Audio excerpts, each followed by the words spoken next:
Hi అండి. Mister Hitler husband part 55. తన ప్రపంచం అంతా చీకటిగా మారిపోయింది. జీవితం చివరి క్షణంలో నిలబడ్డట్టుగా అనిపించిన సుభాష్ ఆ క్షణానికే తను మరిచి స్పృహ తప్పి కింద పడిపోయాడు. కింద పడిపోయిన సుభాష్ ని చూసి తమిళ రసు చేతులు కాళ్ళు వణికిపోయాయి. ఏమైంది చిన్నయ్య, లేవండి అంటూ ఆయన కూడా కింద కూర్చొని సుభాష్ ని తట్టి లేపడానికి ప్రయత్నించాడు. వెంటనే లోపలికి పరిగెత్తుకెళ్లి నీళ్లు తీసుకొచ్చి అతని ముఖంపై చల్లాడు. అయినా సుభాష్ లో ఎలాంటి కదలిక లేదు. అప్పుడు సుభాష్ ను అతని కారులో వెనుక సీట్లో పడుకోబెట్టి తమిళ రసు వేగంగా హాస్పిటల్ కి తీసుకెళ్లాడు. సుభాష్ ను ఎమర్జెన్సీ వార్డు విభాగంలో చేర్చారు. వెంటనే డాక్టర్స్ అతన్ని పరీక్షించడం మొదలు పెట్టారు. ఎప్పటిలాగే సుభాష్ కు చికిత్స చేస్తున్న సీనియర్ గుండె వైద్యుడు అతన్ని పరీక్షించి గతంలో జరిగినట్టుగానే ఇప్పుడు కూడా సుభాష్ కి నాడి బాగా తగ్గిపోయింది అని చెప్పారు. ఇక డాక్టర్ పరికరాల సహాయంతోనే అతను శ్వాస తీసుకుంటున్నాడు. కృత్రిమ శ్వాస అందిస్తూ అతన్ని ఐసీయూలో ఉంచారు. ఇప్పుడు తమిళ రసు కూడా చాలా బాధగా అనిపించింది.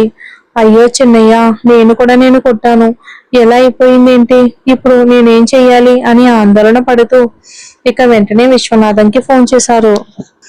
ఆ సమయంలో విశ్వనాథ్ ఒక మీటింగ్ లో ఉన్నాడు. తమిళ రసు ఫోన్ రావటంతో క్షమించండి అని చెప్పి బయటికి వచ్చి ఫోన్ ఎత్తాడు. చెప్పు తమిళ రసు, నువ్వు కవితని చూడడానికి వెళ్ళావా, మన మనవరాలిని చూసావా అని తమిళ రసు ఆనందంగా ఏదైనా చెప్తాడని ఆశతో అడిగాడు విశ్వనాథ్. పెద్దయ్య, నన్ను క్షమించండి. చిన్నయ్య కవితను వెతుక్కుంటూ ఇంటికి వచ్చాడు. నేను కోపంలో ఆయనను కొట్టేశాను. అంతేకాదు చిన్నయ్య స్పృహ తప్పి పడిపోయారు. కవిత ఎక్కడికి వెళ్ళిందో కూడా తెలియడం లేదు అని తమిళ రసు ఆత్రంగా చెప్పాడు. అది విన్న విశ్వనాథంకి గుండె ఆగినట్టు అయింది. ఏం చెప్తున్నావు తమిళ రసు? సుభాష్ స్పృహ తప్పి పడిపోయాడా? వాడికి ఇంతకు ముందే ఈ ప్రాబ్లం వచ్చింది, ప్రాణాలకి ప్రమాదం. అయ్యో, వీళ్ళిద్దరిని ఒంటరిగా వదిలేస్తే సర్దుకుపోతారని అనుకున్నాను. కానీ ఇలా ఒకరినొకరు చంపుకునే స్థితికి వచ్చారే, నేనేం చెయ్యాలి అని బాధపడ్డాడు. సరే తమిళ రసు, నువ్వు అక్కడే ఉండు, నేను డాక్టర్తో మాట్లాడి వెంటనే బయలుదేరి వస్తున్నాను అని ఫోన్ పెట్టేశాడు. ఆ తర్వాత సుభాష్ కు చికిత్స చేస్తున్న డాక్టర్ కి ఫోన్ చేశారు. ఫోన్ ఎత్తగానే ఏమైందిరా నా కొడుక్కి, ఏమైంది అని బాధగా అడిగారు. విచ్చు, సుభాష్ మళ్ళీ మనసుకి చాలా బాధ కలిగించే విషయం ఏదో జరిగి ఉండాలి. వాడి నాడి చాలా తగ్గిపోయింది, పరిస్థితి చాలా ప్రమాదంగా ఉంది, నాడి పెరగడం లేదు, నాకు చాలా భయంగా ఉంది అని డాక్టర్ చెప్పాడు. విశ్వనాథ్కి ఏమీ అర్థం కాలేదు. సరేరా, నేను వెంటనే వస్తున్నాను అని ఫోన్ పెట్టేశాడు. శారదకు నిజం చెప్తే భయపడుతుంది అనుకుని ఏమీ చెప్పకుండా ఇంటికి వెళ్ళి శారద, మన మనవరాళ్ళని చూసొద్దామని అడిగాడు. ఎప్పుడు భర్త మాటకి ఎదురు చెప్పని శారద, సరేనండి వెళ్దాం. మీకు మనవరాలిని చూడకుండా ఉండలేకపోతున్నారా? నాకు కూడా చూడాలి అనిపిస్తుంది, కానీ మీరు చెప్పారని ఇప్పటి వరకు ఆగాను. సరే వెళ్దామని అంది. దాంతో ఇద్దరు వెంటనే తర్వాత విమానంలో కోయంబత్తూరుకి బయలుదేరారు. విషయం తెలుసుకున్న శశి కూడా సుభాష్ ను చూడడానికి హాస్పిటల్ కి వచ్చాడు. ఏమైంది మామయ్య, సుభాష్ కి మళ్ళీ నాడి పడిపోయిందా? అయ్యో, వీడికి ప్రాబ్లం ఎందుకు వచ్చిందో అని బాధపడుతూ అడిగాడు. అప్పుడు చికిత్స చేస్తున్న డాక్టర్, నేను ముందే చెప్పాను కదా, సుభాష్ కి ఎలాంటి షాక్ ఇవ్వద్దని, వాడు తట్టుకోలేడు. ఇప్పుడు కూడా పరిస్థితి చాలా తీవ్రంగా ఉంది, నాడి అస్సలు పెరగడం లేదు. ఇలాగే తగ్గిపోతూ పోతే సుభాష్ ని కాపాడడం చాలా కష్టం అన్నారు. కవిత కనిపించడం లేదే అని ఆలోచించిన శశి వెంటనే కవిత తండ్రిని అడిగాడు. తెలియదు తమ్ముడు, కవితను వెతుక్కుంటూ చెన్నై వచ్చారు. నేను కోపంలో కొట్టేశాను. కోపం వచ్చింది కానీ ఇంతలోనే ఎలా అయిపోయిందని ఊహించలేదు అని తమిళ రసు బాధగా చెప్పాడు. ఏంటి, కవిత కనిపించడం లేదా? అయ్యో, కవిత పాప కనిపించకపోతే వాడిని కాపాడడం చాలా కష్టం. వాడికి ఉన్న ఒక ప్రశాంతత పాప మాత్రమే. ఇప్పుడు పాప కనిపించకపోవడంతో వచ్చిన షాక్ వల్ల ఎలా అయ్యింది. వెంటనే వాళ్ళని కనిపెట్టాలి అని చెప్పి శశి అక్కడి నుండి బయలుదేరాడు.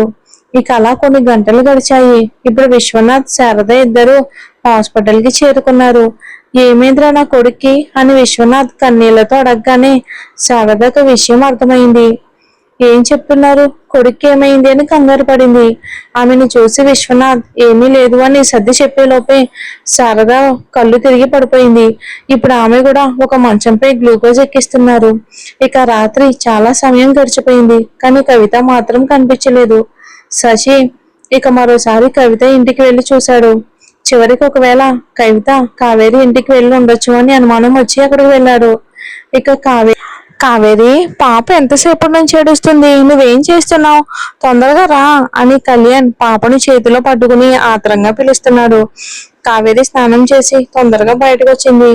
తొందరగా పాలు ఇవ్వు. చూడు ఎలా ఏడుస్తుందో, చాలా ఆకలిగా ఉన్నట్టుంది. నా బంగారు తల్లికని అన్నాడు కళ్యాణ్.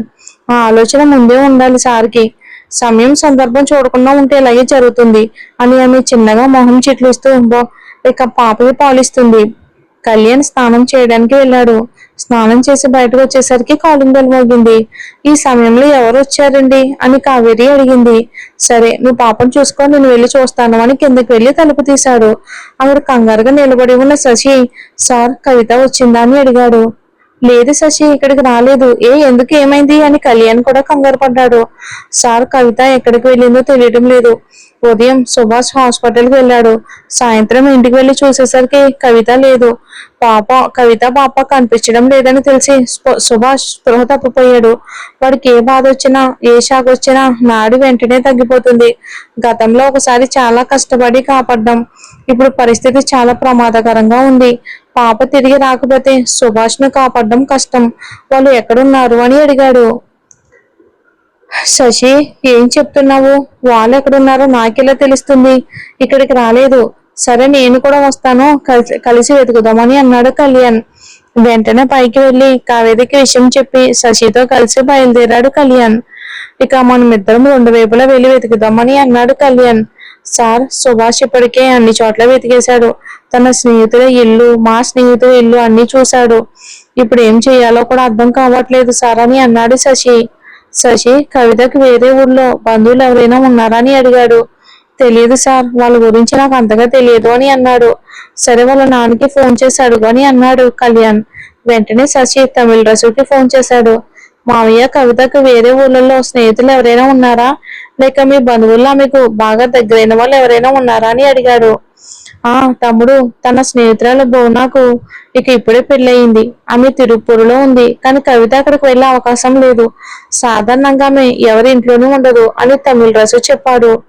సరే సరే మామయ్య, అయినా మేము ఒకసారి వెళ్ళి చూసొస్తాం. అడ్రస్ చెప్పండి అని అడ్రస్ తీసుకుని కళ్యాణ్తో కలిసి బయలుదేరాడు. శశి తన బైక్ ని అక్కడే వదిలేసి కళ్యాణ్ కారులో వెళ్ళాడు. మరోవైపు పాప ఏడుస్తూనే ఉంది. ఆ ఏడుపు వింటూ కవిత తట్టుకోలేకపోతుంది.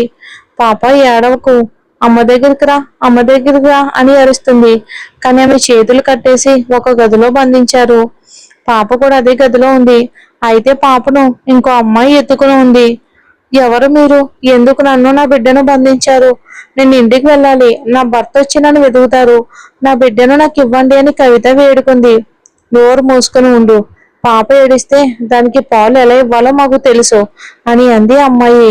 అప్పుడే బయట నుంచి ఒక వ్యక్తి పాల సీసా తీసుకొచ్చాడు. ఆ అమ్మాయి పాపకు పాలు పట్టింది. మీరెవరు? మమ్మల్ని ఎందుకు బంధించారు?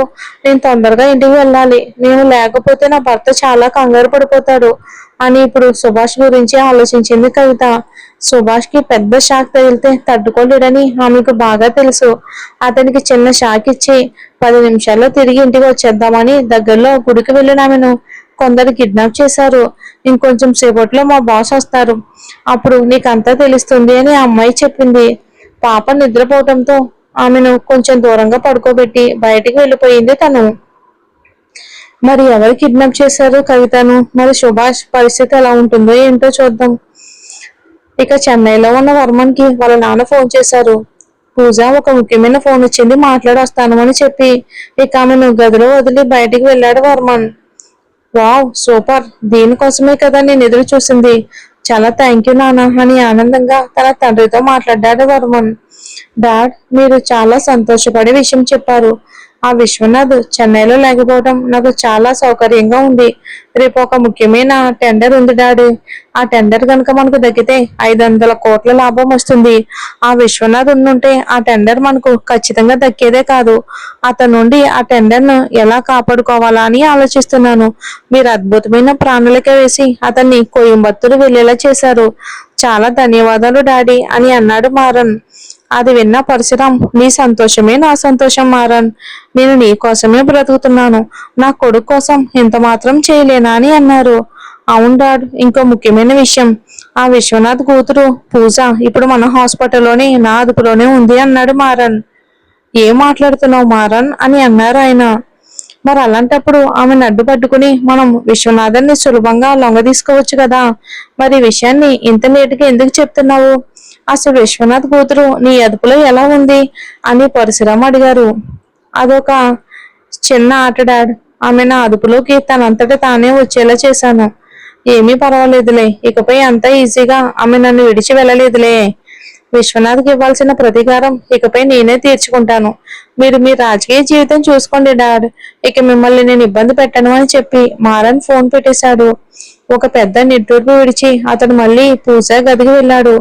ఆమెకు మెలకు వచ్చి కూర్చుని ఉంది. పూజ, నీకు ఆకలిగా ఉందా? నీకేం కావాలో చెప్పు, నీకు నచ్చింది తీసుకొస్తాను అని అన్నాడు మారన్. నాకు ప్రత్యేకంగా అది ఇది అని ఏమీ చెప్పడం తెలియదు, దొరికింది తింటాను, నాకేమీ వద్దు. ఆహారపు అలవాట్లు కూడా ఏమీ లేవు, పైగా రాత్రి వేళ ఇలా తినటం అని చెప్పింది పూజ. సరే, మీ అన్నయ్య నంబర్ ఇవ్వు, చెప్తాను అని ఏమీ తెలియలేనట్టు అడిగాడు మారన్. ఏమీ వద్దు, ఆలోచించాను. మా అన్నయ్య ఇప్పుడే ఒక పెద్ద ప్రాబ్లం నుంచి బయటపడి ఇంటికి వెళ్ళాడు. ఈ పరిస్థితిలో ఇది చెప్పి కొత్త ప్రాబ్లం క్రియేట్ చేయడం నాకు ఇష్టం లేదు. ఏం పర్వాలేదు, నన్ను డిశ్చార్జ్ చేసి ఇంట్లో దింపేయండి, నేను చూసుకుంటాను అని పూజ చెప్పింది. ఏ పూజ, ఏం మాట్లాడుతున్నావు? ఇప్పుడు సహాయానికి ఎవరూ లేకుండా నువ్వేమీ చేయలేవు, కాలు కదపలేవు, చేతి పరిస్థితి అంతే. నేను నీతోనే ఉండి చూసుకుంటాను. మీ అన్నయ్య జీవితం గురించి నువ్వు ఇంతలా ఆలోచిస్తున్నావు కదా, పర్వాలేదు, నేను కూడా ఒంటరిగానే ఉంటున్నాను, నువ్వు నాతో పాటు వచ్చి ఉండు, నేనే అన్ని చూసుకుంటాను అని అడిగాడు మారన్. అదే, ఒక అబ్బాయితో ఒంటరిగా ఎలా ఉండాలా అని ఆలోచిస్తున్నాను అని ఆమె చెప్పగానే వర్మన్ మెదడు చురుగ్గా పనిచేసింది. పర్వాలేదే, కొంచెం సంకోచంతోనే ఒప్పుకునేలా ఉంది. పూజను సరి చెయ్యాలి. ఈమె మీ తరపు యొక్క ముక్క అని అతని మనసు అతన్ని రెచ్చగొట్టింది. హే పూజ, నేనే చెప్తున్నాను కదా, నేనేమంత పెద్ద భయపెట్టే వ్యక్తిని కాదు, చాలా సైలెంట్ గా ఉంటాను. ఇక ఆ రోజు నువ్వు నన్ను కొట్టడంతో కోపంలో కొంచెం భయపెట్టేలా మాట్లాడేశాను. మిగతాది అంత సీన్ లేదు నాకు.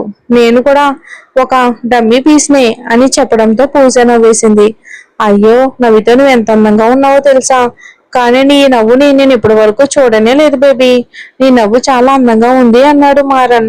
అది విన్నా పూజ విసుగ్గా, నా జీవితంలో నేను నవ్వింది చాలా తక్కువ, నవ్వాల్సిన అవసరం నాకు రాలేదు, నేను ఎప్పుడు ఇలాగే ఉంటాను. నేను ముంబై వెళ్ళిపోదాం అనుకుంటున్నాను, అక్కడికి వెళ్తే మా అమ్మ ఉంటుంది, చూసుకుంటుంది అని పూజ చెప్పింది. కమాన్ పూజ, ఇంకా అలా ఆలోచించకు. ఈ పరిస్థితిలో నువ్వు మీ అమ్మ ముందు నిలబడితే వాళ్ళు తట్టుకోగలరా? ఇప్పటికే వాళ్ళు అనారోగ్యంతో ఉన్నారు అని అతను చెప్పగానే పూజ అతని వైపుకు చూసింది. ఏం చెప్పారు? మా అమ్మ అనారోగ్యంగా ఉందా అంటే నా గురించి మీకు తెలుసా అని అడిగింది. అదేం లేదు పూజ, నువ్వు నన్ను కొట్టిన తర్వాత నీ గురించి తెలుసుకోవాలి అనిపించింది, మళ్ళీ ముంబై వచ్చాను. అప్పుడు నిన్ను చూద్దామని ఆలోచిస్తూ ఉండగా నువ్వు కారులో వేగంగా వెళ్ళటం చూశాను, నీ వెనకే వచ్చాను. నువ్వు హాస్పిటల్కి వెళ్ళావు, అక్కడ మీ అమ్మకి ఏదో పెద్ద ఆపరేషన్ జరుగుతుంది కాబట్టి దాన్ని బట్టే చెప్పాను అని చెప్పాడు మారన్. అంటే మీరు నన్ను వెంబడిస్తున్నారా అని పూజ ఒక రకమైన అనుమానంతో అడిగింది. అప్పుడు వెంటపడ్డాను. మళ్ళీ నువ్వు చెన్నైకి వచ్చిన విషయం నాకు తెలుసు. నేరుగా నీ ముందుకొచ్చి నిలబడితే నీ స్పందన ఎలా ఉంటుందో తెలియలేదు, ఇక అందుకే రాకుండా ఫోన్ చేశాను అని అన్నాడు. ఎంత కుట్ర చేశావు మారన్ నమ్ముతూ. అందుకే ఎవరిని మనం నమ్మకూడదు. చూసారా, అతి ప్రేమ చూపించేవాళ్ళని అస్సలు నమ్మకూడదు.